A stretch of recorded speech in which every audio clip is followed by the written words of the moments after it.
Today we're going to be looking at painting those gorgeous blue cornflowers. And I'll be using these colours, plus for painting I'll be using the Silver Silk 88 brush and their Golden Natural line, which has a slight bit of more synthetic and natural hair combined. First thing I do is to tape the paper down onto some board. I'm using Fabriano medium weight rough, and I'm using low tack tape to fasten it down to the board. I try and do this as carefully and as I can so that I get straight edges, which will give it a nice finish when we finish the painting. For the flowers I'll be using ultramarine blue, which I'm putting out into my palette, and I'm going to mix it into a nice smooth green juicy colour. So it'll take a little bit of water and a little bit of mixing to activate the paint, but it'll be beautiful when we get going with it. And that's the dark colour that I'll be looking for. Using my Silver Brush 88 number 12, I brought the brush up to a very beautiful point. So I just lie it flat onto the painting and turn the brush around so it gets its lovely shapes without me doing too much work. Then I reverse the brush and pull out the paint. Repeat again, and just make sure that you keep turning the brush around so that you get different angles on the flowers. So you repeat this with all over the paper, preferably in the top third of it, because you're going to have some grass at the bottom, and make sure that you can try and place them in different places and that they are facing different ways, because it's important that these plants look as if they've got a little bit of a wind blowing. And now I'm doing tiny little brush flowers with my tiny little number 8 brush.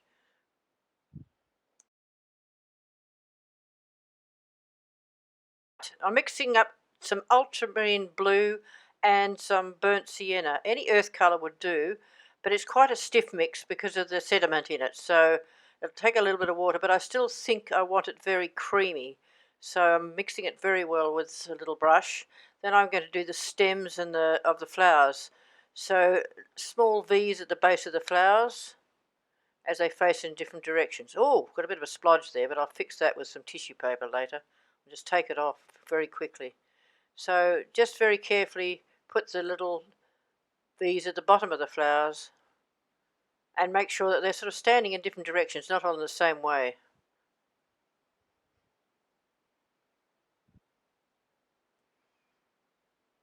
I always like to think of the wind blowing through them so that they're coming out of different directions. Now with a very fine tip I bring in the stems.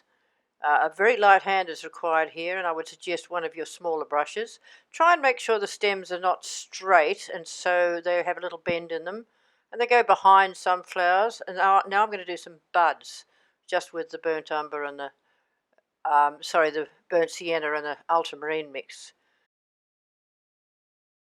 So now with clean water and back to the number 12 brush, I'm putting water, dampening the bottom of the paper, about 1/3, but going over some of the stems because this is where the grass is going to be. So dampen it with clean water and a clean brush. While the paper is still wet, mix up some warm yellow, and then flick it up. It has to go up using your brush very quickly in a lot of ways because you don't want to be too precise about this, but it's important that the paper is still damp when you do that. Next, mix up some green and go into that with sort of like a juicy mix and go into that yellow once again. Now it will get softer, but this is the background, so we're sort of building layers of leaves and colour. I'm flicking it right up, about halfway up, but sometimes a bit further, but definitely so it sits over the top of some of those stems. Keep going right across the painting. That's it, lovely. Right, now I get actually is a little bamboo stick and scratch into the damp paper to give some finer leaves. The pigment will flow into those scratches. I then mix up a bit darker green now by adding the ultramarine blue to the green mix. I suggest you test it on a bit of paper and then come in on now the paper is slightly drier, the edges will be firmer and it'll bring forward the grass. So you can see it that it's sort of, you've got the background and then you've got these grasses in front. So once again, I'm flicking it up, trying to keep various different angles to the grass because you don't want little soldiers marching in a row. You want to give it some sort of life. And some of the grass is going all the way up and some of it's just down the bottom. So just vary the angles on that brush. Doesn't matter if it's a bit dry because the paint will be a little drier now, and so will the surface. I'll then come along at the bottom and darken the bottom with some little marks because it's quite often dark at the bottom of plants.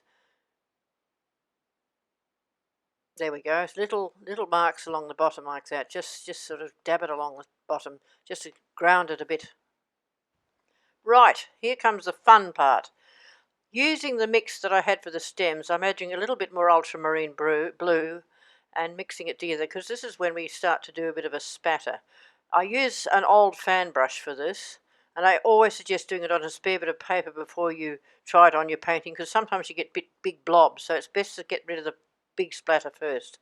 And then banging it on another brush works brilliantly. If you do get a big splodge, you can always come in with a bit of tissue and take it back, and I quite like to do that anyway because it fades some of them back. But the splatter, if you don't overdo it, just adds sparkle and life to a painting. So it's quite a magical thing to do at the end, and then you can just adjust with your bit of tissue paper. Finally, I do a few little light strokes with some gouache and my small brush. Just keep them light, but it just gives a bit more life to the leaves in front. And I stroke them upwards. Once again, just make sure that you have them on different angles, and some of them are crossing over and some of them are just sort of leaning over in the wind a bit. A few little dobs down the bottom, and it just gives it that bit more life to it. So I hope you've enjoyed doing this because I certainly enjoyed showing you how to do it. That's the last thing I'll do is just a few little marks with my bamboo stick and a bit of gouache just to finish it off.